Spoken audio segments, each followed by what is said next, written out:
An estimated 1 in 36 children in the United States is diagnosed with autism. I truly believe today a diagnosis of autism opens more doors than it closes. Autism presents challenges, but with the right understanding and the right approach, we can unlock our remarkable potential. Parents might be scared to raise their concerns. One of the biggest challenges is that when those early signs appear, often those signs are ignored. New research has shed light on the many factors that determine a child's trajectory, but many parents are still navigating this complex terrain without a roadmap. But we sometimes forget behavior comes from a person's experience and perception of the world, which is because of their sensory system. How has technology influenced the diagnosis or treatment and understanding of autism? Most exciting is technology related to the tracking of eye movements. What about brain scans? A lot of the brain imaging research that's been done in autism using brain MRI has been responsible for helping us understand autism in the depth that we do now. Where do you usually start with clients, patients, recommendations? The way I organize it for myself is I think in terms of the domains of brain development. And those 6 domains are... Welcome back, Kwik Brains. I'm your host and your brain coach, Jim Kwik. Pediatric neurologist Dr. Suzanne Goh has spent decades working with autism and has come up with a research-based guide that shares new, innovative, whole child approach that combines optimal medical treatment with the most effective strategies for advancing cognition, communication, and behavior. She's the author of Magnificent Minds. Highly recommend this book, The Whole Child Approach to Autism. Welcome to the show, Dr. Goh. Thank you so much for having me. I was saying before we started recording, I really appreciate your whole child approach. And, I highlighted so much of this book. It's a question we get a lot in our community is a parent their child has had the diagnosis of autism and, they're confused. There's an overwhelming amount of information online and maybe even some misinformation, certainly, and, in terms of its causes and what to do. And so maybe you could start with, and I know this is a longer conversation, but just your perspective maybe shed a little bit of clarity in terms of where autism comes from. And then we'll go into some of your recommendations. Well, I'm so happy to be here. And I've been studying autism for many decades now as a pediatric neurologist, as a neuroscience researcher, as a behavior specialist. And I think one of the biggest misconceptions about autism is that a diagnosis of autism is somehow an answer. Really, I view it as just the start of coming to understand a child or a teen or an adult. Autism is a medical diagnosis, but it's based on just a set of descriptive characteristics. So it doesn't tell us anything about a person's underlying biology, neurology, physiology. And so a diagnosis of autism is just the start of the process of coming to truly understand your child or yourself. And there's so much more investigation that needs to happen from there. Unfortunately, a lot of children who are diagnosed today with autism don't get the appropriate testing, medical testing, or ongoing evaluation until many, many years after the diagnosis is made, and some never receive it at all. And so that was much of what motivated me to write Magnificent Minds, is to give caregivers, parents and professionals, the tools to make sure that the children in their care get the absolute best quality of care. Yeah, and that was one of the questions that our community, when they were excited because we recommended the book before the interview and we had questions inspired. And one of them was, what inspired you to write Magnificent Minds, and what was the main message that you hope readers will take away from it? Because you offer so much hope and real help for people that are maybe struggling or confused in this area. When I think back to my own path to where I am now, and the path that Cortica has taken, Cortica is my clinic, which has now 24 locations across the country. We serve about 20,000 families a year. I think back to an experience I had when I was in high school. And I grew up in Toledo, Ohio, and I volunteered at a summer camp for neurodivergent children. And that was my very first experience interacting with people in a very close way who had autism, ADHD, epilepsy, spina bifida, cerebral palsy, intellectual disability. And it really just opened my eyes to now what I think of as the beauty of neurodiversity. And so much of my path since then has been driven out of curiosity, wanting to understand more and more about the brain and how we optimize brain health for everyone. So many of the principles that apply to autistic children apply to all people. And as a field, as a medical profession, we've often neglected that. So factors like, the health of the body, nutrition, movement, exercise, emotional well-being, relationships, they matter so much for neurodivergent children. And I think that's a really big part of the message. And I've also, as a pediatric neurologist myself, working with families over the years, I've always wanted to hand them a book, that I felt had all of the, essential information. I think of it as sort of like liquid gold, and was really manageable, for parents to be able to get through in the course of their busy lives. And there was never that book for me. And so I really hoped that I could provide, through Magnificent Minds, could provide that to parents. Yeah, there's this idea that if you wish there was a book out there and it's not out there, then maybe you're the one to be able to write it.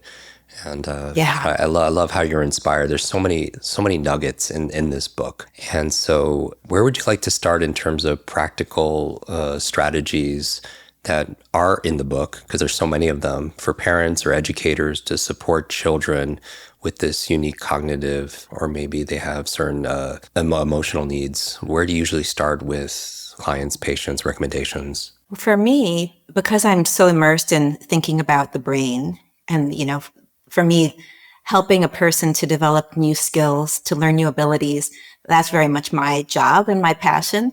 And the way I organize it for myself is I think in terms of the domains of brain development, because we're trying to build brain networks in each of those domains. There's 6. 6 is kind of something you can wrap your mind around. It's not an infinite number, so it's manageable. And those 6 domains are sensory, motor, cognitive, language, social, and emotional. And really where it starts is coming to a deep understanding of a person in each of those domains.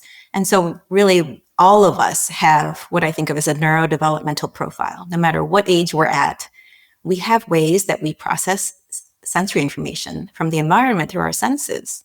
How do you respond when you see certain things, when you hear certain things, when you taste, when you touch? What's your sense of your body position and how your body's moving? Our senses are taking in information all the time and giving us an experience of the world around us. And that's really where it starts. And so if we're thinking about an autistic child, what is their experience of the world? Because their behavior is a reflection of their perception of the world. And we often, so much in the autism field, we lose sight of that. There is a part of autism that is a therapy called applied behavior analysis, or ABA. And it's very much focused on behavior.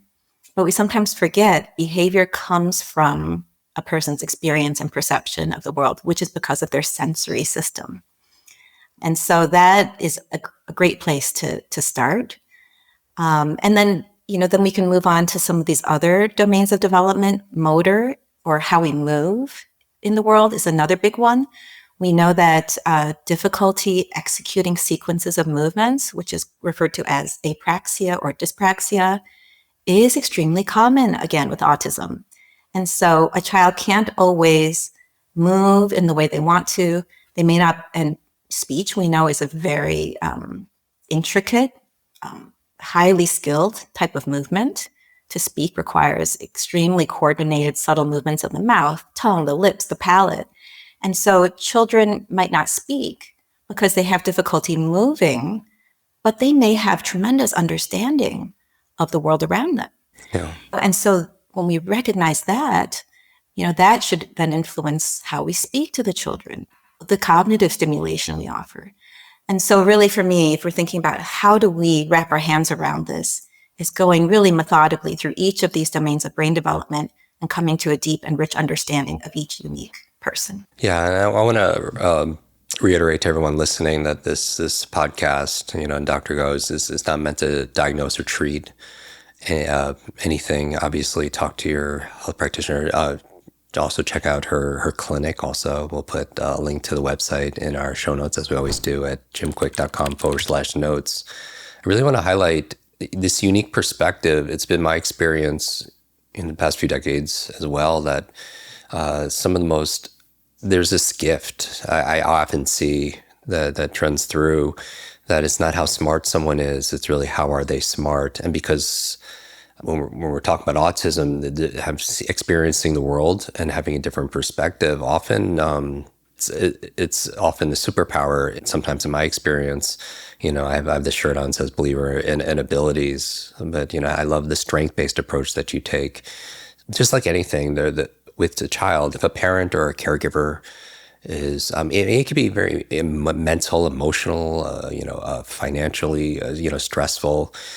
So my heart goes out to those individuals that are listening. What are the common challenges that you see reoccurring in this space of neurodivergent?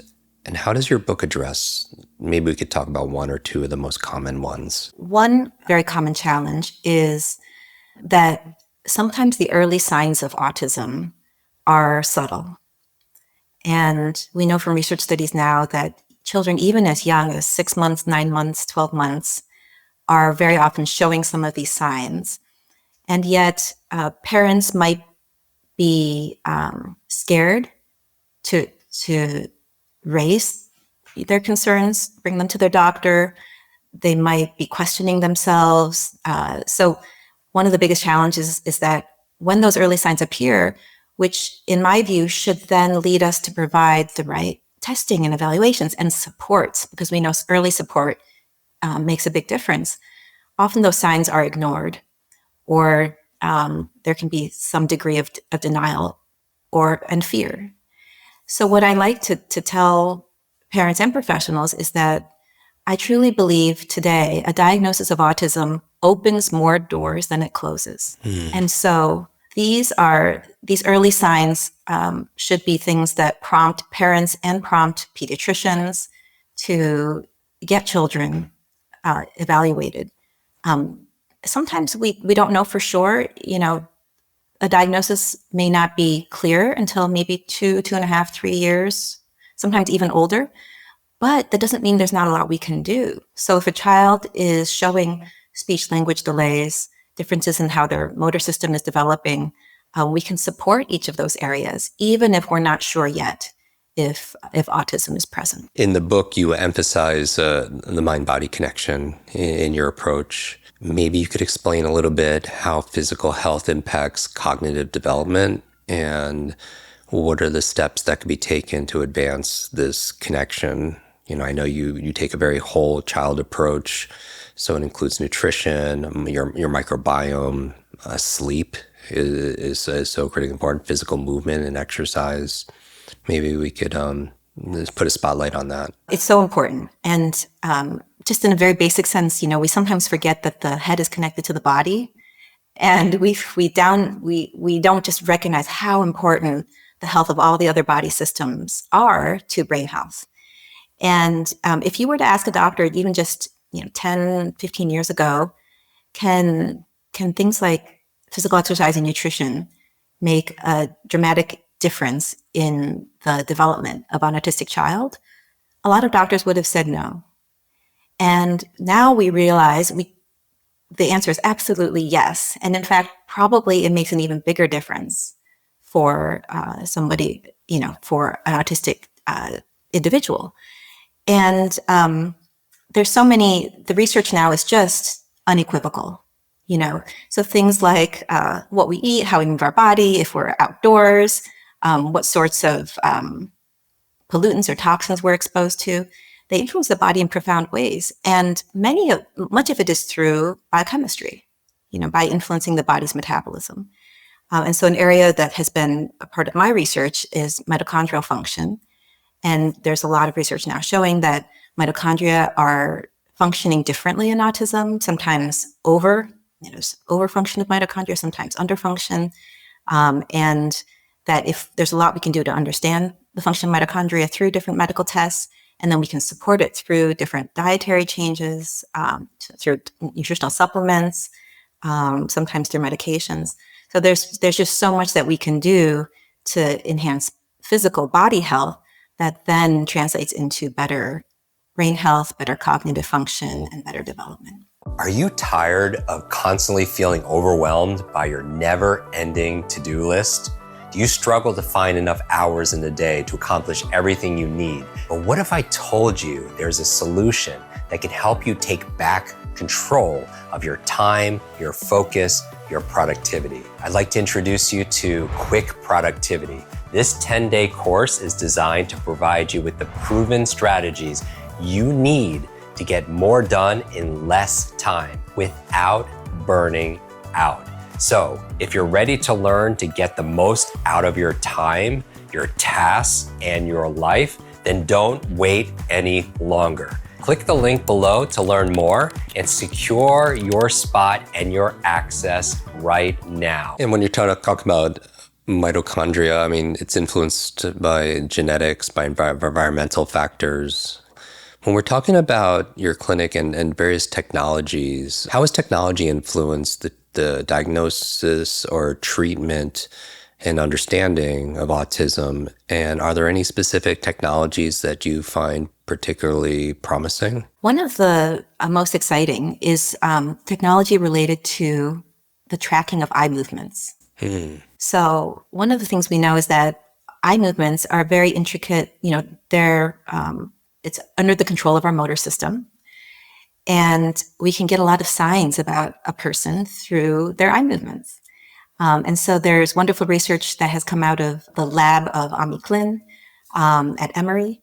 And there are ways now of tracking an infant or toddler's eye movements that can help us both diagnose autism, but also then track a child's progress over time.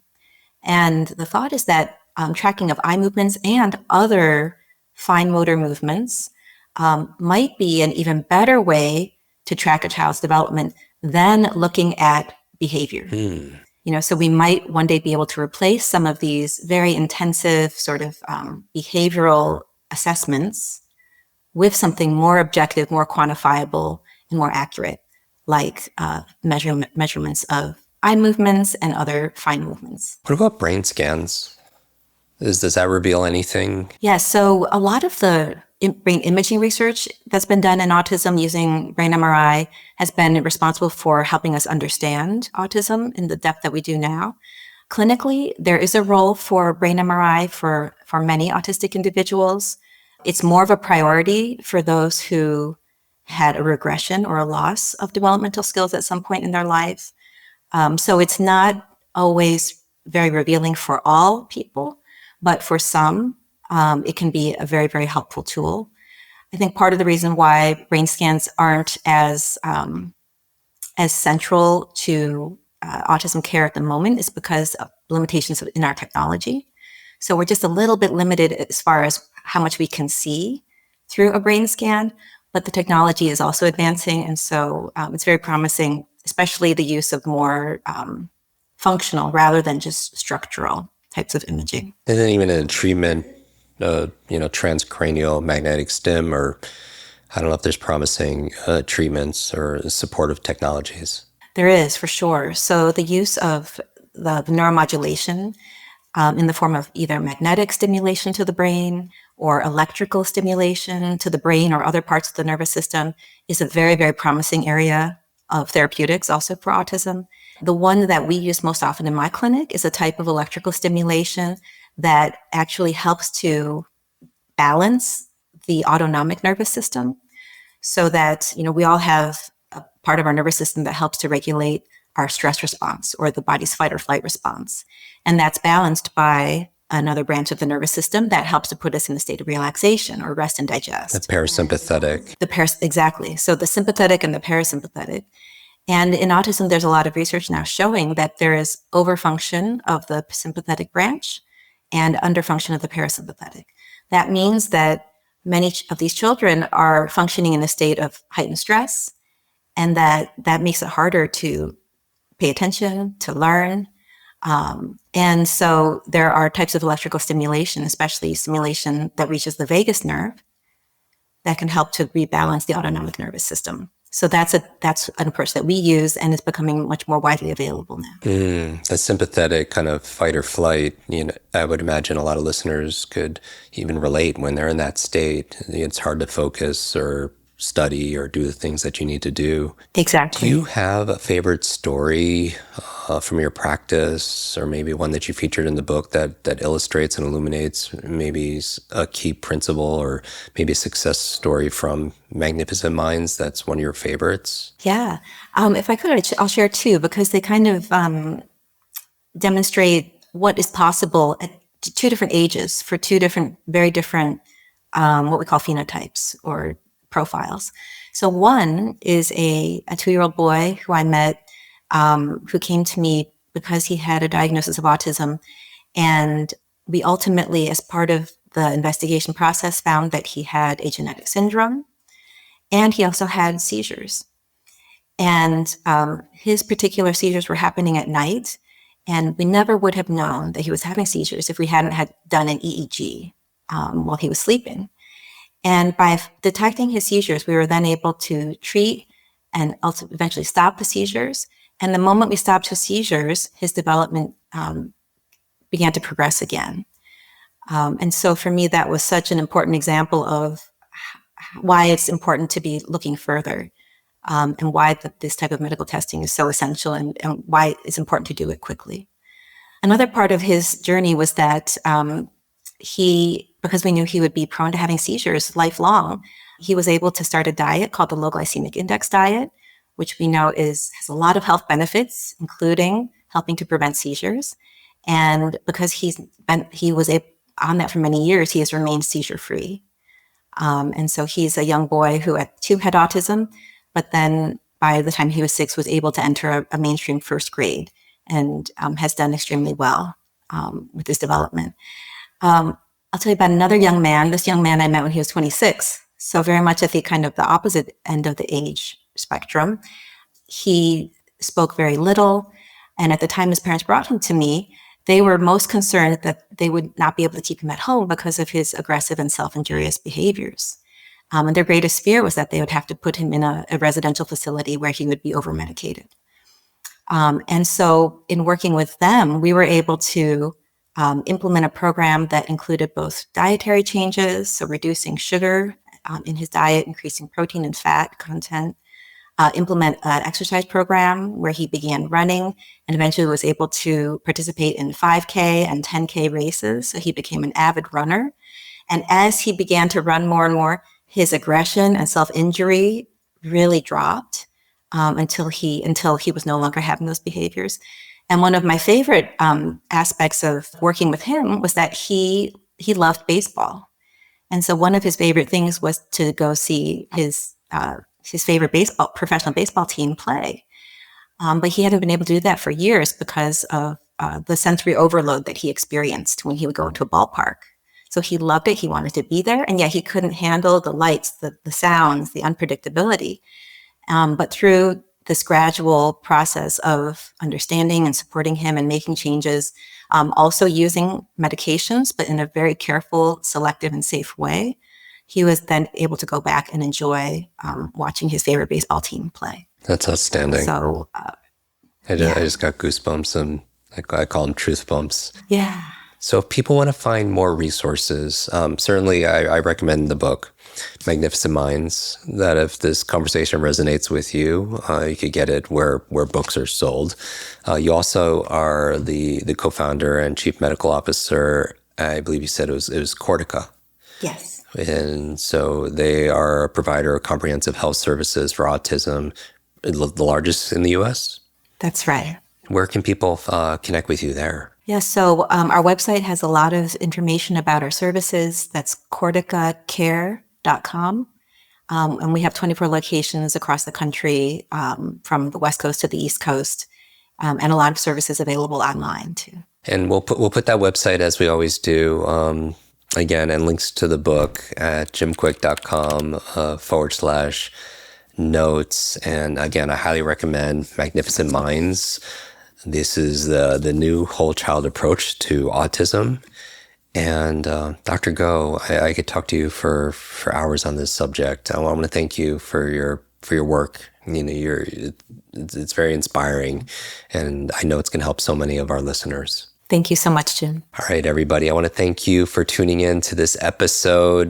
Definitely continue if you found this valuable. Definitely stay in touch with Dr. Goh and get her book. Look into the clinic, and I want to thank her for joining us, and for sharing a comprehensive research-based roadmap for parents and caregivers to navigate this complexities of autism. Autism presents challenges, but with the right understanding and the right approach, we can unlock even more, just like with everybody, our remarkable potential, for every age and stage in life. And as always, you can find more ways to fuel your brain's potential on our YouTube channel, where we post the extended version of this conversation. So I encourage you to go there. You could join our over 1.5 million strong community on YouTube and subscribe there and leave a comment under this episode to let me know your thoughts. And as always, this is your brain coach, Jim Kwik. Until next time, be limitless. Thank you, everybody.